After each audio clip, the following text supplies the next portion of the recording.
મિત્રો આ road Tharad Deesa highway પરથી પેપળું, શેરગઢ, વકવાડા, ત્યાંથી ઝાલોડા, ત્યાંથી દિયોદર, આ બાજુ ભીલડી થી નેશનલ હાઈવે કે જે રાધનપુર કચ્છ જાય તેને મળે છે. તે હાઈવે થરાદ હાઈવે થી નાના કાપરા સ્ટેશન 1.5 કિલોમીટર ની અંદર અત્યંત ખરાબ હાલતમાં છે. ત્યાં આગળ કોઈ પણ સાધન હોય, નાની ગાડી હોય, દૂધ ભરાવા વાળા હોય, ખેડૂતો હોય, વરસાદના ટાઈમે તેમને બહુ એટલે બહુ તકલીફ પડે છે. સાધનની અવર જવર બિલકુલ બંધ થઈ જાય છે. હાલ આ રોડની હાલત કેવી છે? એક ભાઈ ઉભા છે, આપણે એમને પૂછીએ. તમારું નામ શું? પરબત. જોરથી બોલો. પરબતભાઈ. કયા ગામના? નાના ગાબરાના. તમને શું લાગે છે હાઈવે જોઈ? ખાડા લાગે છે. શું લાગે છે? બીજું ખાડા લાગે છે. રોડ કેટલી તકલીફ પડે છે? રોડ તકલીફ તો પડવાની છે. આવો જાઓ વરસાદ વરસતા તો ને હેડાતો નથી.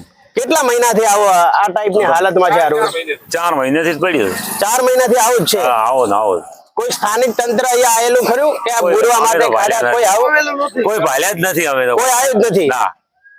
જો મિત્રો આ ગામ લોકોની તકલીફ અહીંયા આગળ કોઈ પણ લોકો હજી સુધી કોઈ સ્થાનિક તંત્ર તથા પંચાયતી વિભાગ અહીંયા આની સાર સંભાળ લેવા માટે આવેલો નથી અને આવી તકલીફ આ લોકોને અકબંધ છે.